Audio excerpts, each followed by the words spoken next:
Xstep 260X, a speed-up tool with both competition and training capabilities. At ito, ang unang takbo niya.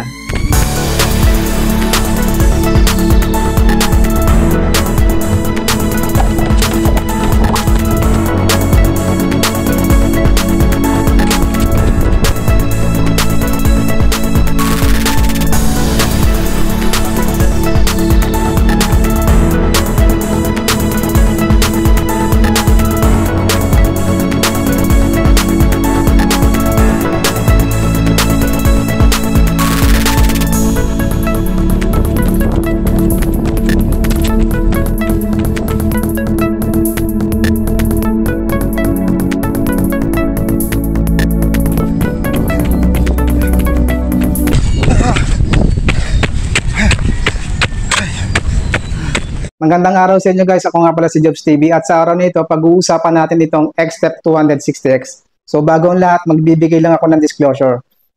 Itong sapatos na ito ay pinadala sa akin ng Xstep official store para reviewin. Pero hindi ako binabayaran para gamitin o gawan ito ng video. At lahat ng sasabihin ko dito ay walang ibang nakapakinig o nakakita itong video bago ito i-upload dito sa YouTube. Yung upper layer nito ay velvet tongue with breathable holes, screen friendly and transparent. Meron siyang 7 hole shoelace for easy binding para sa comfortable wrap sensation. Lightweight and durable technology, extraordinary breathability. Yung midsole nito ay Xstep Ace technology with 85% rebound. Equipped with PISA supercritical foaming technology, super rebound material, effective reduced landing impact, and powerful energy feedback.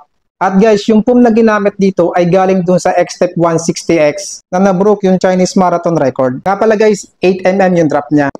T400 heterogeneous ang tawag sa carbon plate niya with golden curvature para sa stable acceleration na merong 14.5% improved forefoot propulsion. The rubber outsole patterns adapts the classic Special Family X pattern design, strong dry, and wet anti-slip performance, allowing for bold acceleration in any scenario, fearless challenges, focus, breakthrough. So ano ang masasabi ko sa unang takbo ko dito? Guys, ramdam na ramdam mo yung responsive ng midsole niya. At yung carbon plated niya, ramdam na ramdam mo yung propulsion. Stable at napakagaan niyang itakbo. At tumitimbang lang siya ng 201 grams sa size ko. Yung fit ng toe box niya ay normal, pero kapag sinuot mo, parang masikip. Pero wala naman discomfort habang tumatakbo. Nag-try ako ng slow pace at fast pace. Wala naman ako nararamdam na discomfort. At isa pang napansin ko, parang nakakataas siya ng agility ng paa ko. Parang ang sharp ng turnover o hakbang ng paa ko habang tumatakbo. Tingnan nyo guys, oh, kaya nasabi kong parang masikip. Tingnan nyo, nakalubog siya oh. Ayan o, flat na flat siya.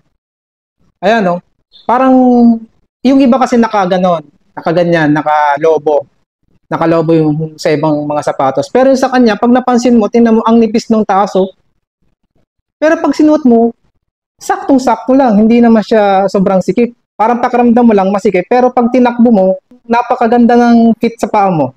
Isa yun sa napansin ko. Tsaka guys, ang ganda niya doon sa parang bigla kang magpa-fast pace, yung biglang mag-sprint, talagang kaya niyang ibigay kung ano yung gusto mo. Hindi ka makukulangan, kundi bibigay niya yung gusto mong mangyari, yung gusto mong takbo. Tapos, hindi dumadapa masyado yung kanyang midsole. Alam mo yun, pag yung nag-sprint ka, pag tumatakbo ka ng mabilis, minsan dumadapa na yung iba eh. Eto, nasa 9 km na ako at bigla akong nag-fast pace. Nag-average ako ng 3 minutes and 54 seconds.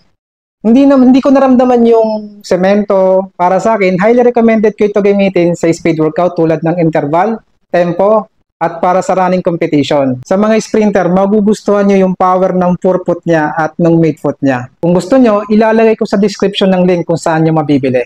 Maraming salamat and run safe.